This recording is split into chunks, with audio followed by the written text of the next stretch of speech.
Hello and welcome back to the channel where we dust off the pages of history to uncover the stories that shaped our lives. Have you ever wondered what happened after the cheering stopped and the street parties ended in 1945? Can you imagine a time in Britain when war heroes returned home only to find they had nowhere to sleep, and ordinary families were forced to take over luxury hotels and army camps just to survive? Do you remember your parents or grandparents talking about the tin houses that were freezing in winter but loved by everyone who lived in them?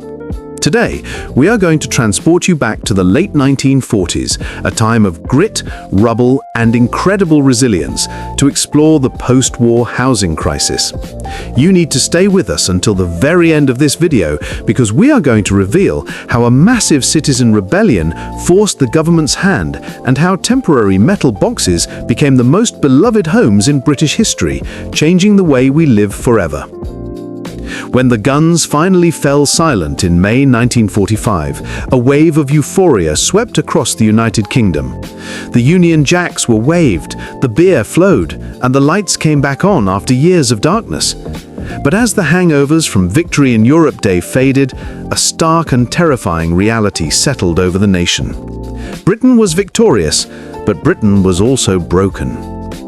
The Luftwaffe's Blitz had not just scarred the psychological landscape of the country, but had physically decimated its towns and cities. London, Coventry, Liverpool, Plymouth, and countless other areas lay in ruins. Estimates suggested that nearly 2 million homes had been destroyed or damaged beyond repair. For the hundreds of thousands of servicemen and women waiting to be demobbed and sent home, the dream of a peaceful civilian life was quickly replaced by a nightmare of homelessness. The promise of a land fit for heroes seemed like a cruel joke when the heroes had no front door to walk through.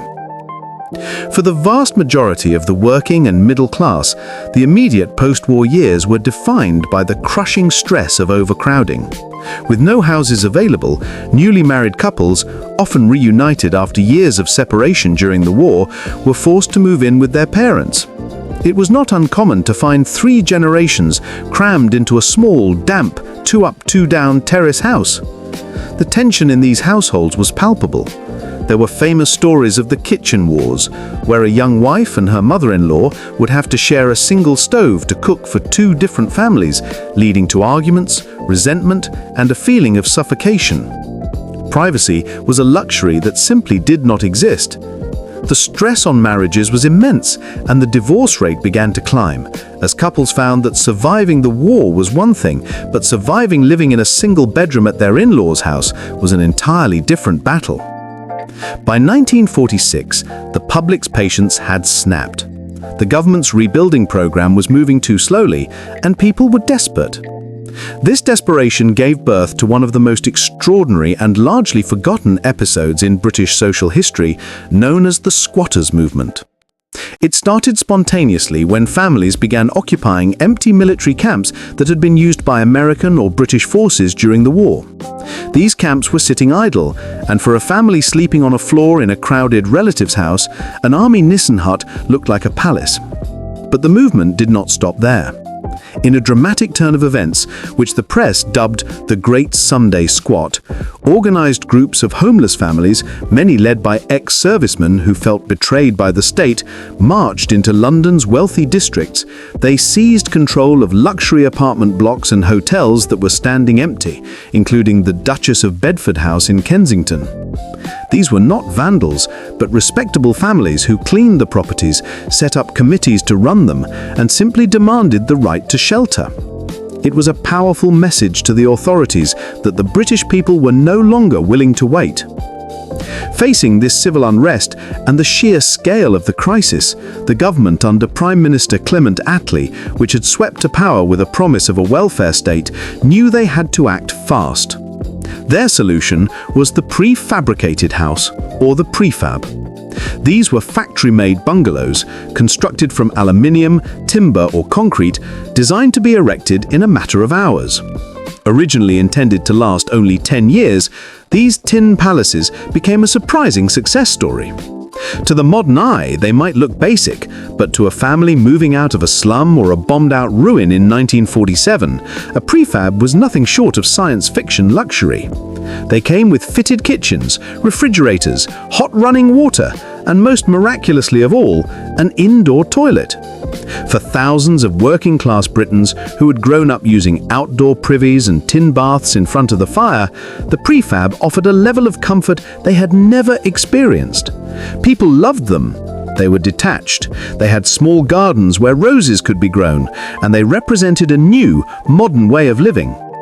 Even though they were meant to be temporary, many stood for decades, and residents fought tearfully to save them when councils eventually tried to knock them down.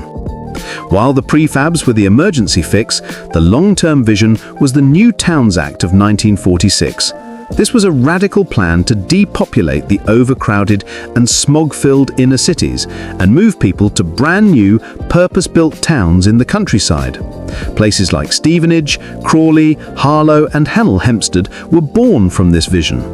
The idea was to create self-contained communities with modern housing, green spaces and fresh air. It was a massive social experiment, transplanting tight-knit communities from the streets of East London to the open fields of the home counties. While it took time for these new towns to develop a soul, they provided a sanctuary for a generation of baby boomers who would grow up with space to play and breathe, far away from the bomb sites their parents had known. However, nature had one final test for the war-weary population. The winter of 1947 was one of the harshest on record. Temperatures plummeted, burying the country in snow and ice. Coal stocks froze, power stations shut down, and the country ground to a halt. For those living in damaged houses with tarpaulins over the roofs or in the thin-walled army camps, the cold was life-threatening. It was a moment that could have broken the national spirit, yet it did the opposite. It cemented the sense of community that the war had fostered.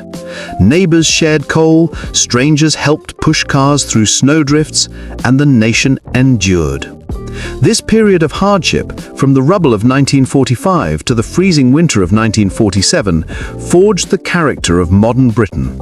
It was the era that solidified the need for the welfare state and the National Health Service, driven by the belief that after such sacrifice, no citizen should be left behind in the cold. As we look back at this era today, we are reminded that a home is more than just bricks and mortar. It is the foundation of human dignity. The story of the post-war housing crisis is a testament to the endurance of the British people who rebuilt their lives from the ashes and turned temporary tin boxes into loving family homes. Thank you so much for watching and taking this journey through history with us. If this video brought back memories for you, or if you found the resilience of that generation inspiring, please do hit that like button, as it really helps the channel grow. We would love to hear from you in the comments below, so please tell us if your family ever lived in a prefab or moved to a new town, as your personal stories are what keep history alive. Don't forget to subscribe to the channel and share this video with your friends and family on social media so we can keep bringing you these important stories from our past. Take care and see you in the next video.